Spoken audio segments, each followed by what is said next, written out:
नमस्कार, मैं हूं आपके साथ अनुराग मुस्कान। स्वागत है आपका। देखिए, जब तक कुर्सी है तब तक किस्सा है और तब तक हम आते रहेंगे किस्सा कुर्सी का लेकर के। यूपी की एक सियासत की तस्वीर, बहुत अनोखी तस्वीर जिसे आप कह सकते हैं, सामने आई है। बुलंदशहर में अखिलेश यादव और प्रियंका गांधी रोड शो करते हुए एक दूसरे के आमने सामने आ गए। दोनों ने हाथ हिलाकर एक दूसरे का अभिवादन भी किया। ये तस्वीरें देखिए। ये अखिलेश यादव आपको दिखाई दे रहे हैं, सभी को प्रणाम करते हुए। उनके साथ जयंत हैं और ये प्रियंका का काफिला। ये देखिए, दोनों ही काफिले जब आमने सामने आए तो दोनों ने ही एक दूसरे को हाथ हिला करके अभिवादन किया।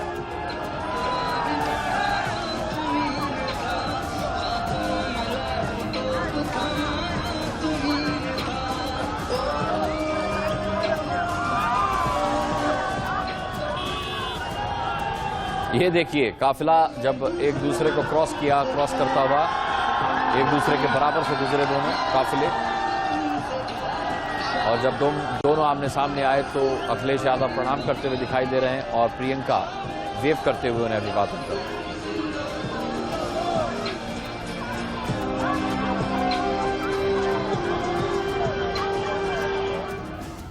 राजनीतिक हल्के से सबसे बड़ी खबर यह आई कि एमआईएम चीफ असदुद्दीन ओवैसी के काफिले पर पूरे 5 राउंड गोलियां चलाई जाने की खबर है। वो हापुड़ जिले के पिलखुआ से एक सभा करने के बाद गाजियाबाद की तरफ लौट रहे थे। गाजियाबाद में डासना टोल प्लाजा के नजदीक उनके काफिले पर 5 गोलियां चलाई गईं।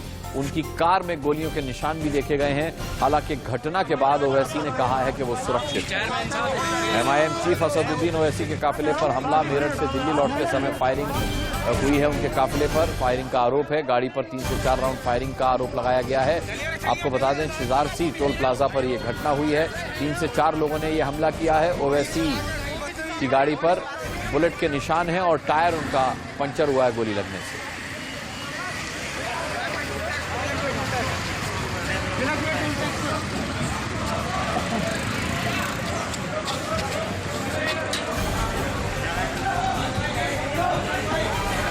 अफरा तफरी का माहौल आप देख सकते हैं। जिस वक्त ये फायरिंग की घटना हुई उसके बाद की ये तस्वीर है, उसके बाद का ये वीडियो है।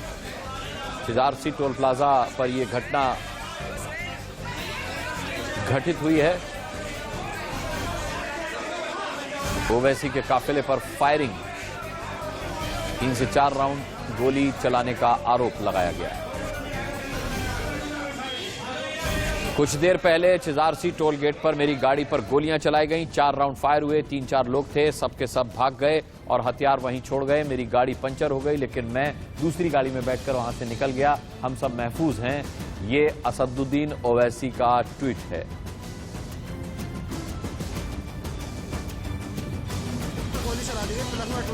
अपने सुरक्षित होने की असदुद्दीन ओवैसी ने जानकारी ट्वीट के जरिए दी।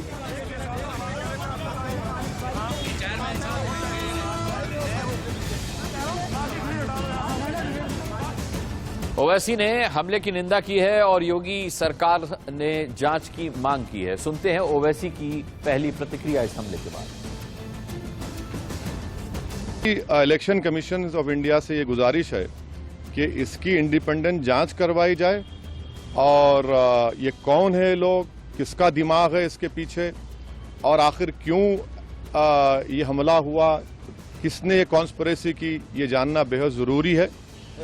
सुनिए, और हम स्टेट गवर्नमेंट और मोदी गवर्नमेंट दोनों से ये कह रहे हैं कि ये इनकी जिम्मेदारी है कि वो इंडिपेंडेंट जांच करवाएं और इसके पीछे दिमाग किसका है। आखिर ऐसे कैसे हो सकता है कि टोल गेट के ऊपर ये लोग 4-4 राउंड फायरिंग एक सिटिंग एमपी के ऊपर करते हैं। हम तो अल्हम्दुलिल्लाह कुछ नहीं हुआ, हमको खैरियत से हैं, मगर अल्लाह बचाना जब चाहता है तो कोई कुछ नहीं कर सकता। मगर आज ये हुआ है। अभी देखिए, हम तो क्या उम्मीद करते हैं कि आपको क्या लगता है कौन हो सकते हैं आखिर? नहीं, मुझे देखिए हमको कई बार लोग धमकी देते हैं, कई बार बहुत सी बातें करते हैं। प्रयागराज में जो धर्म संसद हुआ वहां पर भी हम पर काफी गालियां दी गई और फिर हमारे घर पर अभी हम कई मरतबा हमला हुआ। तो अब ये सरकार का काम है कि इंडिपेंडेंट जांच करवाएं और इसका सही तरीके इनको पकड़ा जाए। पार्लियामेंट अभी चल रहा है, पार्लियामेंट में भी ये क्वेश्चन उठाना चाहेंगे आप? बात करना चाहेंगे? जरूर, पार्लियामेंट है, स्पीकर साहब से मिलेंगे, स्पीकर साहब से बात करेंगे। हम इलेक्शन कमीशन को भी लेटर लिख रहे हैं और सरकार जो स्टेट गवर्नमेंट और सेंट्रल गवर्नमेंट से भी करेंगे, मगर अल्हम्दुलिल्लाह अल्लाह का करम है, खैरियत से। ओवैसी पर हमले को लेकर के एमआईएम के नेता और कार्यकर्ता नाराज हैं। एमआईएम नेता हमले को साजिश बता रहे हैं।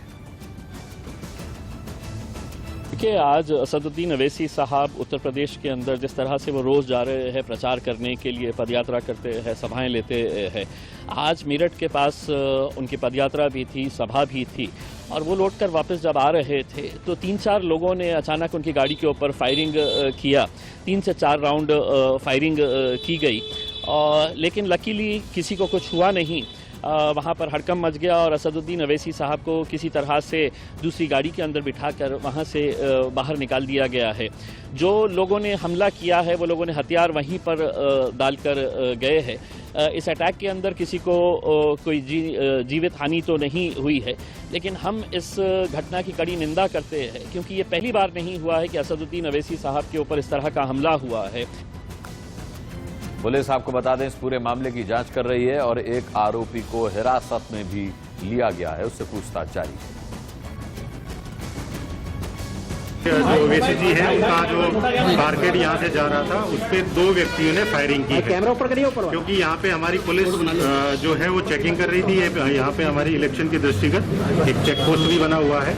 तुरंत मौके पे फोर्स वहाँ पे पहुंची है। इसमें एक व्यक्ति जो है उसको हिरासत में लिया गया है और उससे वेपन भी बरामद हुआ है जिससे उसने फायरिंग की। उसका जो साथी था वो अभी भाग गया है, उसके लिए 5 टीम लगी हुई है पीछे। जल्द ही हम उसकी भी गिरफ्तारी सुनिश्चित करेंगे। मोटिव और वो सारी चीजें, क्योंकि अभी इसमें इंटेरोगेशन चल रही है, जैसे ही उसके फैक्ट सामने आएंगे हम आपको उससे भी अवगत करा। इस मामले पर इस वक्त क्या अपडेट है, जतिन गोस्वामी के पास चलते हैं। हमारे संवाददाता इस खबर पर पूरे अपडेट के साथ मौजूद हैं। जतिन, क्या कुछ अपडेट है? एक आरोपी को हिरासत में लिया गया है, उससे पूछताछ के बाद क्या कुछ मालूमात सामने आ पाई हैं? देखिए, क्योंकि पश्चिमी यूपी में चुनाव है और ऐसे में ये मामला बेहद गर्माता हुआ दिखाई दे रहा है, तो जैसे ही ये आरोप लगाया गया कि फायरिंग हुई है उसके बाद पुलिस हरकत में आई। और आप एसपी हापुड़ को सुन रहे थे कि उन्होंने कहा कि मामले में एक आरोपी को हिरासत में ले लिया गया है और उससे पूछताछ की जा रही है, जबकि दूसरा, और ये भी हमने पूछा कि क्या 2 ही थे, तो उन्होंने कहा अगर और भी आरोपी होंगे तो अभी वो फरार है। हालांकि पुलिस 2 ही मानकर चल रही है।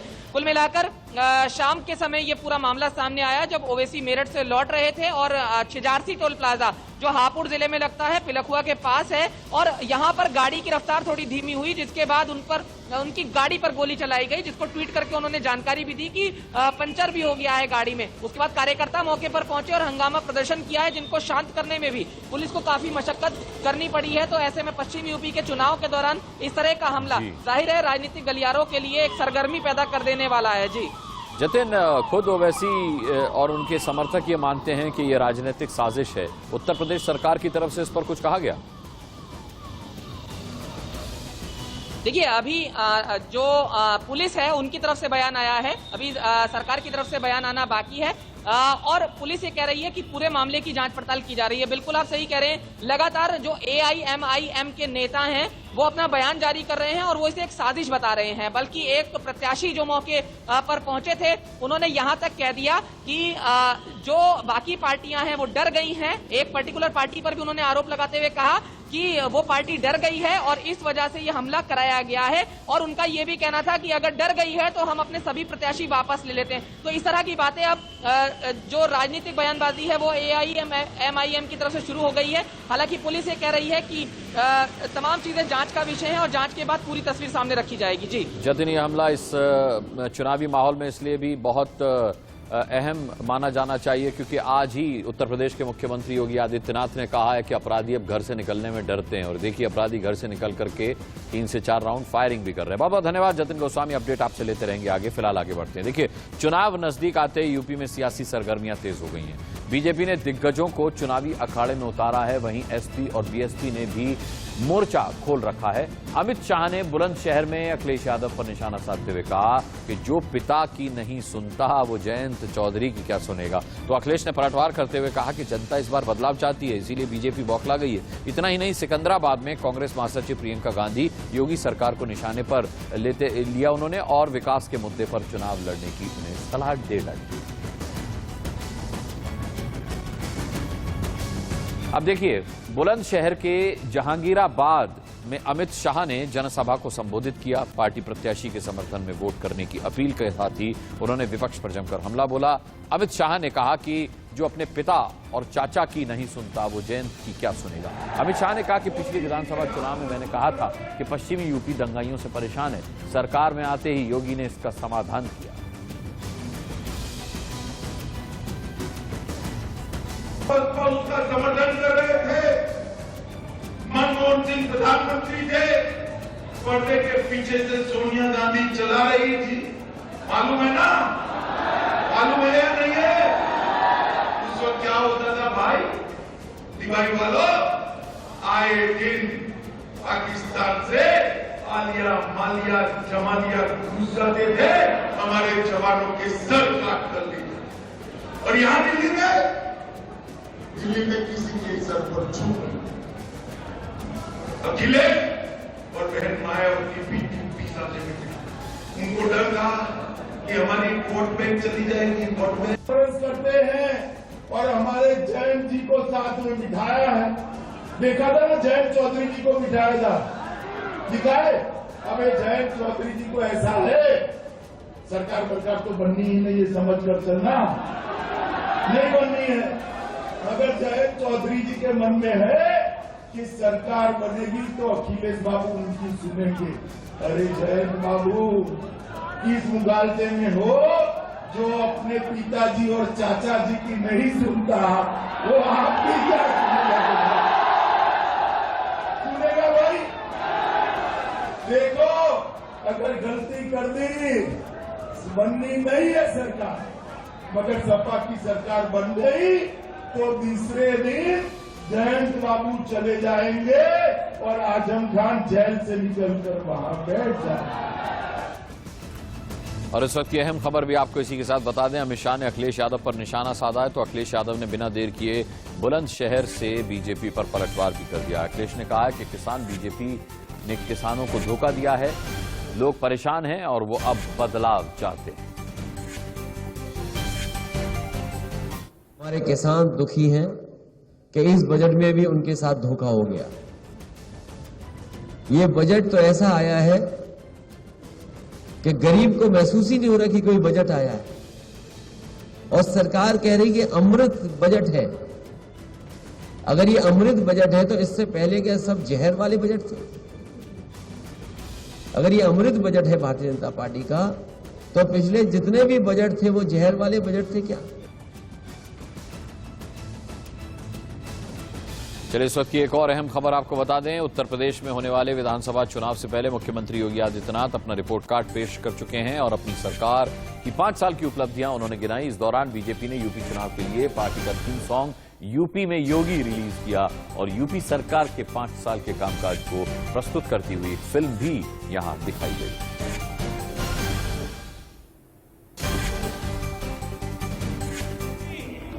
बहुत है उपयोगी यूपी प्लस योगी, बहुत है उपयोगी। वो परम सत्य है, वो परम सत्य है, वो परम सत्य है। काशी में जो कह के गए हैं मोदी, यूपी में योगी है उपयोगी।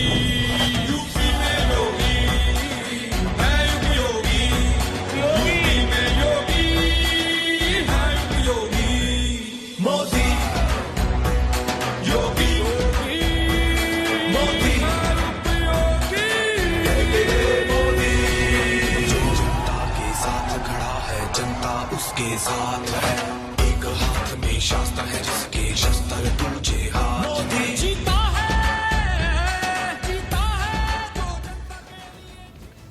उत्तर प्रदेश में पहले चरण की वोटिंग में अब सिर्फ 7 दिन बचे हैं। पहले चरण का मतदान 10 फरवरी को होगा, जिसमें पश्चिमी यूपी की 58 सीटें हैं। इसके लिए बीजेपी हो या फिर समाजवादी पार्टी और कांग्रेस हो या फिर बीएसपी, सभी ने यहां पूरी अपनी ताकत झोंक रखी है। लगातार हम आपको दिखाते भी रहते हैं, वादों और दावों को लेकर के सियासी लड़ाई छिड़ चुकी है।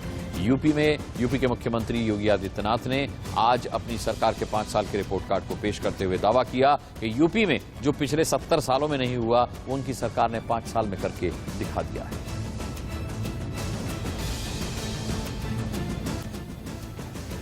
कानून व्यवस्था का ये भी उत्तर प्रदेश है। इस उत्तर प्रदेश में पुलिस रिफॉर्म की बात एक सपना था, कोई इस बारे में कोई सोचता ही नहीं था, क्योंकि सत्ता में आने के बाद पुलिस लोगों के लोक कल्याण का और राज्य की छवि को सुधारने का माध्यम नहीं बल्कि व्यक्तिगत स्वार्थों के एजेंडे का हिस्सा हो जाता था। और परिणाम सबके सामने। उत्तर प्रदेश पहला राज्य है जिसने सीमावर्ती क्षेत्र में ज्वाइंट पेट्रोलिंग की कार्रवाई को आगे बढ़ाया है। उत्तर प्रदेश पहला राज्य है जिसमें पिछले 5 वर्ष में कोई दंगा नहीं हुआ, कोई आतंकी घटना नहीं घटित हुई। तो उत्तर प्रदेश का अन्नदाता किसान 2017 के पहले राज्य सरकार की, उस समय की राज्य सरकार की उपेक्षा के कारण आत्महत्या करने के लिए मजबूर हुआ। और उस समय याद करिए जब 2017 में हमारी सरकार आई थी तो हम लोगों ने पहली कैबिनेट की बैठक में अपने प्रदेश के 86 लाख किसानों का 36,000 करोड़ रुपए के ऋण मोचन की कार्रवाई को संपादित किया। उत्तर प्रदेश के अंदर, ये देश के अंदर पहला कार्यक्रम था जिसमें सफलतापूर्वक इस कार्यक्रम को आगे बढ़ाने का कार्य हुआ। बिना किसी विवाद के तकनीक का उपयोग करते हुए इस कार्यक्रम को हम लोगों ने आगे बढ़ाया। योगी आदित्यनाथ के बाद आइए अब सुनते हैं समाजवादी पार्टी के अध्यक्ष अखिलेश यादव ने बुलंदशहर में यूपी की जनता से क्या वादा किया। की सरकार, सहयोगी दलों की सरकार बनती है तो भरोसा दिला सकते हैं कि चाहे गाड़ियां बढ़ानी पड़े और बेटियों बहन के लिए जिस तरीके से 1090 पावर वुमेन लाइन बनाई गई थी, अगर स्ट्रक्चरली चेंज करके बेटियों की सुरक्षा के लिए डायल 100 डायल 12 में ही कोई व्यवस्था करनी पड़ेगी तो की जाएगी। और वहीं गाड़ियों की संख्या विशेष बढ़ा करके सुरक्षा का माहौल बनाने का काम ये दोनों गठबंधन के लोग करेंगे। इधर मुख्यमंत्री जी की जो भाषा बदली है, पता नहीं मुख्यमंत्री क्यों भाषा बदल रहे हैं। और मुझे लगता है कि जो हवा चल रही है पहले चरण में, यहां के लोगों ने ऐसी हवा चलाई है कि भारतीय जनता पार्टी और खासकर मुख्यमंत्री जी, उनको समझ में नहीं आ रहा कि क्या कहा जाए। वो हमारे मुख्यमंत्री हैं, वो कोई कंप्रेसर थोड़ी है कि हमें ठंडा कर देंगे। हमारे बहुत सारे लोग हैं, जानते होंगे, फ्रिज में ठंडी चीज रखने के लिए कंप्रेसर होता है। कंप्रेसर खराब हो जाए तो क्या मुख्यमंत्री जी हमारे कंप्रेसर हैं? रक्षा मंत्री राजनाथ सिंह ने यूपी के अमरोहा में पार्टी के प्रचार की कमान संभाली थी, जहां उन्होंने समाजवादी पार्टी पर हमला किया। उन्होंने कहा कि समाजवादी पार्टी की हालत इतनी खराब हो चुकी है कि अखिलेश यादव अपने हाथ में लाल पोटली लेकर घूम रहे हैं। जो डूबता है उसके लिए तिनके का सहारा ही काफी होता है। इस चुनाव में समाजवादी पार्टी भी पूरी तरह डूबने जा रही है, इसीलिए उन्होंने लाल पोटली का सहारा लिया।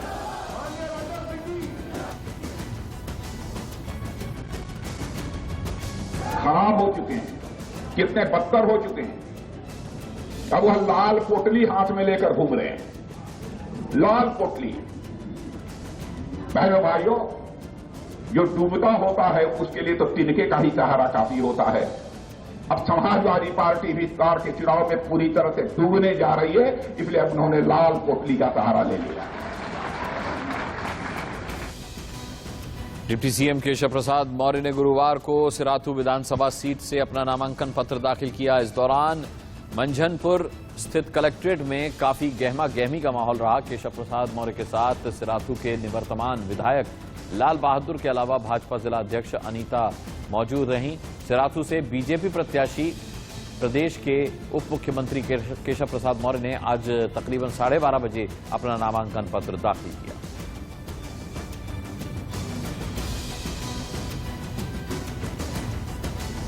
इस दौरान बीजेपी अध्यक्ष जेपी नड्डा ने कहा कि मुझे विश्वास है कि सिर्फ केशव प्रसाद मौर्य जी ही नहीं बल्कि भाजपा को भी जीत मिलेगी और हम फिर से सरकार बनाएंगे। मौर्य ने पिछले 5 वर्षों में यूपी में कुशलता से काम किया है, हमेशा वो उम्मीदों पर खरे उतरे। कि इस लड़ाई में न ही सिर्फ केशव प्रसाद मौर्य जी बल्कि भारतीय जनता पार्टी की जीत और भारतीय जनता पार्टी को उत्तर प्रदेश की जनता का आशीर्वाद, भरपूर आशीर्वाद मिला है, मिलेगा और हम फिर से सरकार बनाएंगे। और पिछले 5 साल से उत्तर प्रदेश जैसे प्रदेश के उप मुख्यमंत्री के रूप में भी आपने 5 साल सेवा की है। आपकी थाथी, आपका कार्य समाज के हर वर्गों को मुख्य धारा में शामिल करने में आप हमेशा तत्पर रहे हैं। ऐसे शख्सियत के नामांकन पत्र पर मुझे आने का सौभाग्य मिला। मैं इनको बधाई भी देता हूं, इनको शुभकामनाएं देता हूं। कांग्रेस के स्टार प्रचारक सचिन पायलट ने हापुड़ की धौलाना विधानसभा में जनसभा की। इस दौरान पश्चिमी यूपी से लेकर के पंजाब तक की सियासत पर इंडिया न्यूज ने कांग्रेस की रणनीति को लेकर उनसे सवाल किए। सवाल ये, पश्चिमी यूपी के इस पूरे सिनेरियो को कैसे देखते हैं? सवाल में मैं ये ऐड करना चाह रहा था, जहां ये हो रहा है कि मेरा किसान, इसका किसान, उसका किसान, और ये भी हो रहा है कि मेरा जाट, इनका जाट, उनका जाट, तो इस पूरे सिनेरियो को आप कैसे देखते? मुझे तो कभी कभी आश्चर्य होता है कि चुनाव में जो चर्चा होनी चाहिए वो चर्चा ही होनी चाहिए कि पश्चिम उत्तर प्रदेश में कितना विकास पिछले 5 साल में किया। 7 साल से केंद्र में भाजपा की सरकार है और 5 साल से उत्तर प्रदेश में है। मुख्यमंत्री प्रधानमंत्री मिलकर जो उन्हें करना चाहिए था, अगर वो कर पाते तो अंत में जाके चुनावी मुद्दे हिंदू मुसलमान के, 80 बनाम 20 के या अब्बा जान के या काशी या मथुरा के नहीं रहते। मुद्दे रहते रोजगार के, व्यवसाय के, महंगाई के, बेरोजगारी के, कृषि किसान के। और हम लोगों ने पिछले आप 3 साल का कार्यकाल देख लीजिए, उन्नाव हो, हाथरस हो, लखीमपुर खीरी हो, हर मुद्दे पर जब जब यहाँ पर अत्याचार हुआ तो प्रियंका जी और कांग्रेस पार्टी ने मुद्दे को उठाया। मैंने कहा था 18,000 कांग्रेस कार्यकर्ताओं को जेल हुई है। सपा बसपा कभी हमें दिखे, सड़क पे दिखे नहीं पिछले 5 साल में। वो बड़ी पार्टियां हैं उत्तर प्रदेश में तो यहाँ पे अपना प्रचार कर रही हैं, उनका एक वोट बैंक भी हो सकता है, लेकिन वो जाति और एक समुदाय तक सीमित है। कांग्रेस एक व्यापक सोच वाली पार्टी है और इसलिए मुझे लगता है कि पश्चिम उत्तर प्रदेश में किसान सबका है, किसान कोई एक पार्टी का नहीं है। किसान उसको मदद करेगा जो उसके दुख बांटने के लिए आगे आया हो। जब 700 किसान आत्महत्या कर रहे थे, जब काले कानून लगाए गए थे, जब पूरे दिल्ली के बॉर्डर सील कर दिए थे, किसानों को अलगाववादी, उग्रवादी, आतंकवादी कहा गया था, उन पर केस दर्ज किए गए थे, तब भाजपा के नेता कहाँ थे? आज अब इसी के साथ एक छोटा सा ब्रेक ले रहे हैं, बहुत जल्द वापस आते हैं कुछ और खबरों के साथ, कहीं मत जाइएगा। ब्रेक के बाद एक बार फिर आपका स्वागत है। आपको बता दें, कांग्रेस महासचिव प्रियंका गांधी वाड्रा ने सिकंदराबाद में घर घर जाकर चुनाव प्रचार किया। प्रियंका के प्रचार के दौरान सड़कों पर भारी भीड़ नजर आई। प्रियंका गांधी ने बीजेपी पर निशाना भी साधा।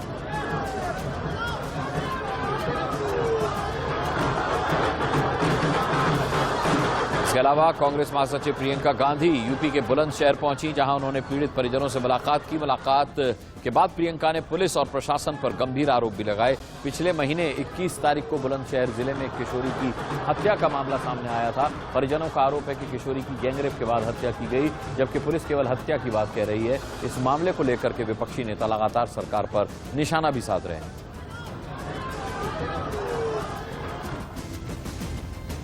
मैं बार बार कह रही हूँ कि चुनाव को विकास के आधार पर लड़ना चाहिए, कि जो जनता है, जो जनता के मुद्दे हैं वही उठने चाहिए और उन्हीं पे चर्चा होनी चाहिए। जनता जानना चाहती है कि विकास के लिए क्या किया है, क्या सड़कें बनाई हैं, क्या शिक्षा के लिए संस्थान बनाए हैं, क्या आप सेहत की सुविधाएं कहाँ हैं, कैसे हैं, आप बना रहे हैं, नहीं बना रहे हैं, ये बातें सुनना चाहती है जनता। और मैं समझती हूँ कि चुनाव इन्हीं पे लड़ा जाना चाहिए। को अधिवक्ताओं की जरूरत है, हम मदद करेंगे, हम अधिवक्ता के द्वारा भी मदद करेंगे, कोई अच्छा अधिवक्ता ढूंढेंगे इनके लिए। जो एफआईआर में धाराएं लगनी चाहिए उनके लिए दबाव डालेंगे, हम राजनीतिक दबाव डालेंगे, हम लड़ेंगे इनके लिए, क्योंकि इनका हक है कि इनको न्याय मिले। इतना बड़ा हादसा हुआ है इनके साथ और आज तक आप लोगों ने लिखा भी नहीं है। आप तब लिख रहे हैं जब नेता आ रहा है यहाँ, तो आप भी सोचिए। पुलिस और प्रशासन ने जो हुआ है उसको दबाने की कोशिश की है पूरी तरह से। जो मुझे परिवार के सदस्य बता रहे हैं कि पूरी तरह से उसको दबाने की कोशिश की है। जिस तरह से हाथरस में अंतिम संस्कार किए गए थे, लगभग उसी तरह से यहाँ पे किया गया है। इन पर दबाव डाला बीच रात में अंतिम संस्कार करने के लिए और परिवार वाले बिल्कुल असंतुष्ट हैं। कल रात तक एफआईआर में इन्होंने जो धाराएं लगानी थी वो भी नहीं लगाई। अब मुझे पता चल रहा है, हमारे प्रत्याशी जी कह रहे हैं कि इनको बताया गया है कि कल रात को जब इनको पता चला कि हम लोग आ रहे हैं यहाँ, तब शायद इन्होंने हो सकता है कि कुछ धाराएं ऐड की हैं, लेकिन किसी को कुछ नहीं मालूम। एफआईआर की कॉपी अभी परिवार को नहीं मिली है, डरे हुए हैं, कह रहे हैं कि पूरा पुलिस प्रशासन मिली हुई है।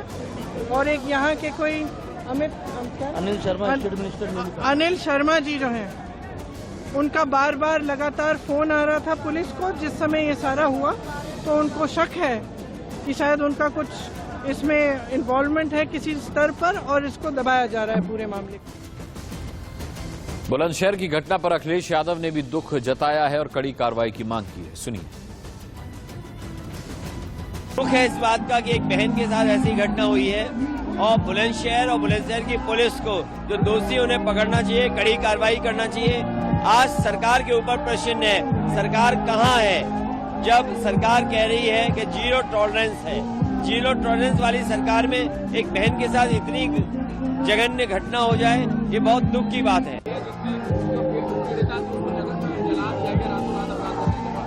सबकी संवेदनाएं जुड़ी हुई हैं उस परिवार से, उस परिवार को न्याय मिले। हमारी सरकार की प्राथमिकता होगी कि हमारी बहन बेटियां सुरक्षित रहें। जो भी पुलिस रिफॉर्म्स लाने हैं, सुधार लाने हैं, उसके लिए हम समर्पित रहें। गाजियाबाद में जनसभा को संबोधित करते हुए बीएसपी प्रमुख मायावती योगी सरकार पर बरसी, निशाने पर लिया। मायावती ने कहा कि भाजपा सरकार की नीतियां और कार्यशैली जातिवाद, पूंजीवादी और आरएसएस के संकीर्ण नजरिए को लागू करने पर टिकी रही है। धर्म के नाम पर यहां तनाव और नफरत का वातावरण ही बनाया जाता रहा है। वह कार्यशैली अधिकांश यहाँ जातिवादी, पूंजीवादी एवं आरएसएस के संकीर्ण एजेंडे को ही लागू करने पर टिकी रही हैं, जिससे प्रभावित एवं शिकार हुए लोगों का इस सरकार में सही से विकास व उत्थान आदि नहीं हो सका है। साथ ही इनका हर स्तर पर काफी ज्यादा उत्पीड़न भी किया गया है। धर्म के नाम पर हमेशा यहाँ तनाव व नफरत आदि का वातावरण ही बना रहा है। प्रदेश में हर प्रकार के अपराध भी काफी ज्यादा बढ़े हैं। देश में तमाम राजनीतिक दलों के बड़े नेता अपनी ताकत की आजमाइश कर रहे हैं। पश्चिमी यूपी पूरी तरह से नेताओं के फोकस में। इसी कड़ी में आज मायावती बसपा सुप्रीमो गाजियाबाद में रही, जहां पर हम मौजूद हैं। यहां पर मायावती का प्रोग्राम रहा और भारी भीड़ रही। हालांकि सवाल यही है कि क्या ये भीड़ वोटों में तब्दील होगी।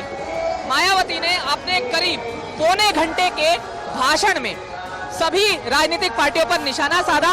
किसानों और बेरोजगारी के मुद्दे पर उन्होंने सरकार पर निशाना साधा, तो वहीं सबसे ज्यादा अटैक जो है उन्होंने कांग्रेस पर किया। उन्होंने कहा कि कांग्रेस ने बाबा साहब को भारत रत्न नहीं दिया। बाबा साहब की बात करते हुए उन्होंने दलित वोट बैंक को साधने की पुरजोर यहाँ पर कोशिश की। और आप जो तस्वीरें देख रहे हैं ये कविनगर रामलीला ग्राउंड की है गाजियाबाद में, जहां पर मायावती का कार्यक्रम था। तो कुल मिलाकर जो स्थिति है वो आपके सामने है।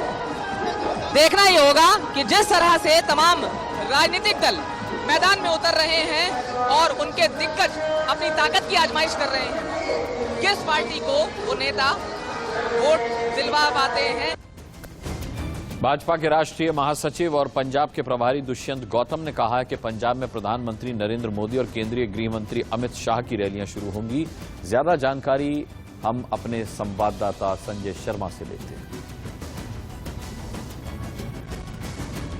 संकल्प पत्र आने वाला, आपको क्या लगता है सर, किन मुद्दों पर बीजेपी पंजाब में चुनाव लड़ने जा रही है?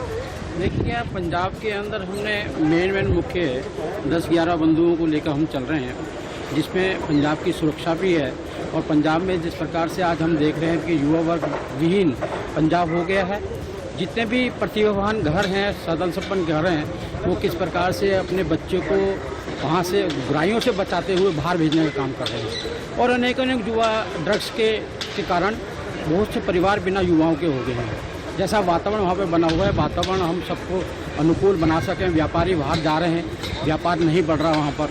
पानी 5 नदियों का पंजाब होने के बाद भी वहाँ पर पानी का जलस्तर घट रहा है। अब तक शासन करने वालों ने बुनियादी जो कमियाँ हैं पंजाब की, उस पर चुनाव नहीं लड़ा। और हमारा ये संकल्प है एक बेहोशाली पंजाब देने का, ऐसा पंजाब देने का यहाँ युवाओं को रोजगार मिले और पंजाब को जो बेहोशाली पंजाब है ऐसे रहने का वो अपने अनुकूल समझे। उत्तराखंड में अब बीजेपी ताबड़तोड़ पीएम मोदी के वर्चुअल रैलियां करवाने में जुट गई है। कल प्रधानमंत्री नरेंद्र मोदी की अल्मोड़ा लोकसभा में वर्चुअल रैली होगी और अल्मोड़ा लोकसभा के सभी विधानसभा क्षेत्रों में बीजेपी ने इसके लिए तैयारियां कर ली हैं। अलग अलग जगहों पर हजार की संख्या में कार्यकर्ता वर्चुअल रैली में भी जुड़ेंगे। सोशल मीडिया पर भी करीब 10 लाख व्यू का टारगेट रखा गया है। वर्चुअल रैली हो रहा है पूरी लोकसभा क्षेत्र में पूरा, और बड़ी मात्रा में हमारा तैयारी भी हो रहा है। और हर एक विधानसभा के जो हेडक्वार्टर है उधर हमारा प्रत्याशी रहेंगे फिजिकली, और एक विधानसभा में कम से कम 4-5 जगह हम ऑनलाइन बड़ी स्क्रीन पे जो चुनाव आयोग ने अनुमति दिया है पब्लिक मीटिंग के लिए 1000 लोगों का और इंडोर मीटिंग के लिए 500 लोगों का, उसका हम व्यवस्था कर रहे हैं। कल तो पहली वर्चुअल रैली माननीय प्रधानमंत्री जी का हो रहा है और पूरे हमको इसके लिए, जैसा अगर पीएम स्वयं इधर आते तो कितना तैयारी रहता था, उतना ही तैयारी करके एक लोकसभा क्षेत्र के कोने कोने में हम ये वर्चुअली एलईडी के थ्रू और फेसबुक लाइव वगैरह करके अधिक से अधिक लोग इसमें जुड़े। ऐसे विजय संकल्प सभा हम कल से शुरू कर रहे हैं। प्रधानमंत्री जी का पहला सभा होगा, बाकी का डेट भी लगभग डिसाइड हुआ है। वैसे प्रधानमंत्री जी स्वयं फिजिकली आना चाहते थे, हम भी चाहते थे, लोग भी चाहते थे, लेकिन रिस्ट्रिक्शन के कारण अभी तक निर्णय यही है। संयुक्त किसान मोर्चा ने यूपी और उत्तराखंड चुनाव में बीजेपी के विरोध का बिगुल फूंक दिया है। 3 केंद्रीय कृषि कानूनों के खिलाफ आंदोलन को लेकर के बने 40 किसान संगठनों के मंच ने यूपी और उत्तराखंड की जनता के नाम खत लिखकर अपील की है कि किसान विरोधी बीजेपी के खिलाफ वोट डालकर इसे सजा दी जाए। यूपी मिशन के लिए जो यूपी के संगठन हैं उनकी बहुत सारी बैठकें हो चुकी हैं। तो यूपी के संगठनों की जो बैठकें हुई उसमें one of the main agenda व यूपी मिशन। हमारे लोग लगे हुए वहाँ, जो अलग अलग संगठन है, टिकैत जी का संगठन भी है और भी संगठन है, तो तैयारी तो पूरी है। देखिए, वैसे तो इस आंदोलन ने ही एक माहौल बनाया कि लोग सवाल करने लगे हैं, बोलने लगे हैं, रजिस्ट करने लगे हैं। तो ये आंदोलन के जो हमारे यूपी के लोग हैं वो भी लगे हुए हैं, हम ऑल इंडिया से भी लगे। हमारा जितना इंफॉर्मेशन है काफ़ी फर्क पड़ेगा। हमारा जो वो 2 राज्यों में जो 57 ऑर्गेनाइजेशंस है, और परसों हम उससे मीटिंग किया ऑनलाइन, और वो यूनाइटेडली ये सब डिसीजन उसको बता दिया। ये जो हैंडबिल हम दे रहे हैं वो छाप के जिला में वो बांट के ले जाए। यहाँ से छाप के तो नहीं, जैसे लाखों वहाँ छापेगा और घर घर में जाके ये सब प्रचार करेगा।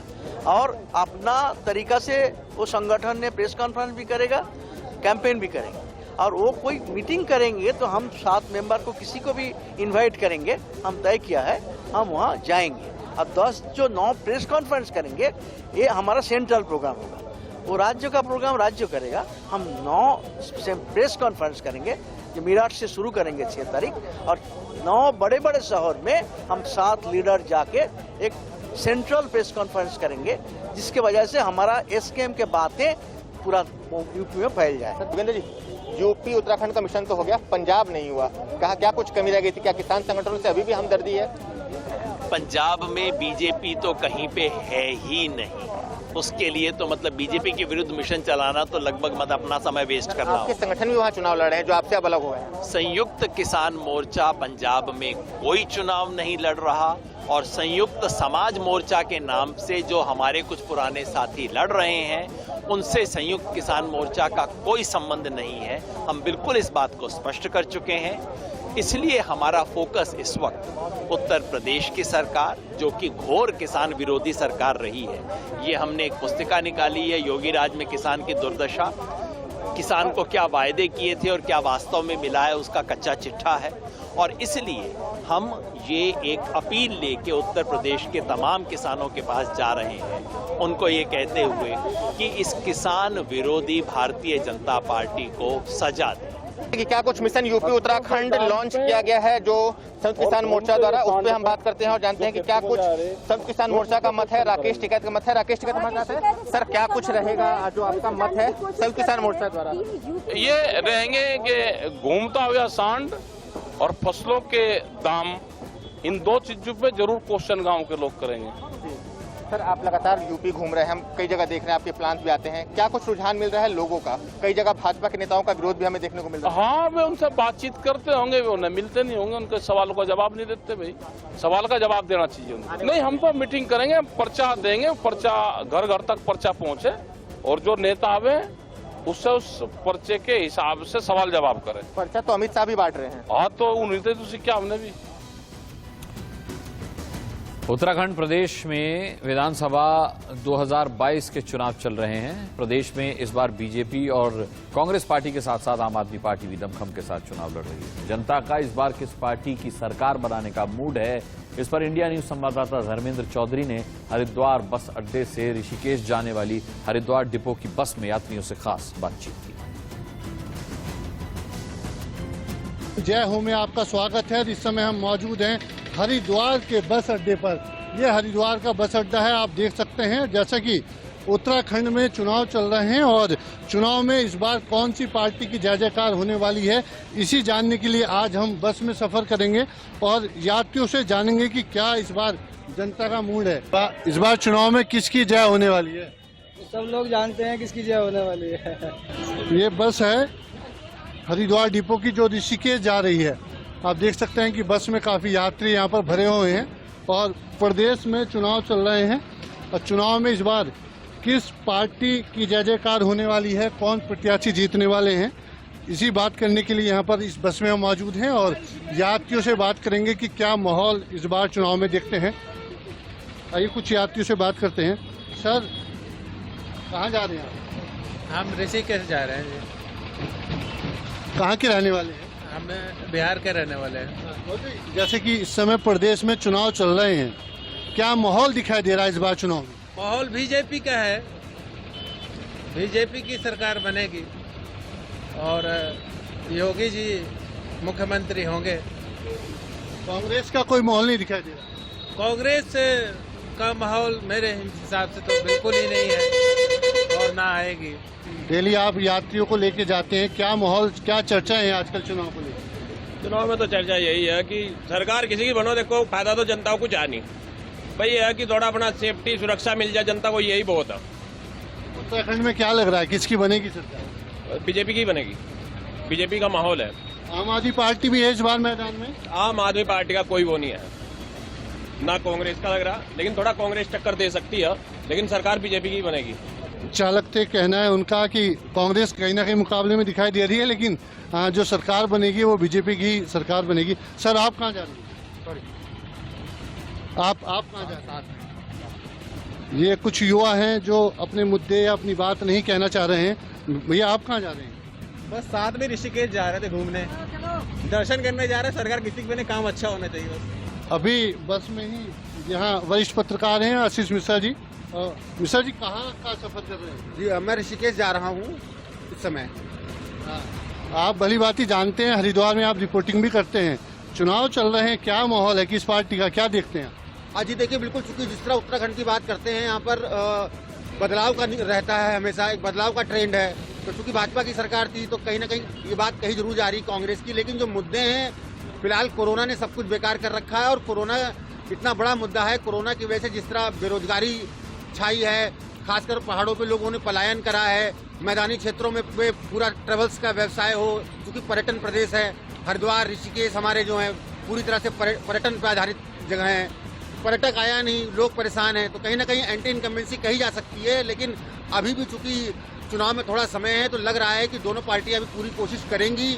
और सबसे बड़ी बात, चाहे वो आम आदमी पार्टी हो या दूसरे जो लोग नाराज होकर खड़े हैं, तो ये लोग कितना वोट काटेंगे ये तो खैर अभी कुछ दिन है, अभी लहर बनने में समय लगेगा। हरिद्वार सीट को आप भली भांति जानते हैं, इस बार कांग्रेस से सतपाल महाराज यहाँ पर ब्रह्मचारी मैदान में हैं और पहले से 4 बार के विधायक मदन कौशिक भी यहाँ पर मैदान में लड़ रहे हैं। अगर इस सीट की बात करें तो क्या आपको दिखाई दे रहा है किसके?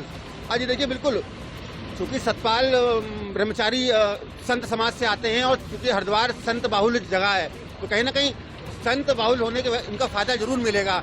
लेकिन दूसरी तरफ 4 बार के विधायक हैं, तो कहीं ना कहीं जनता 4 बार से उन्हें विधायक बना रही है।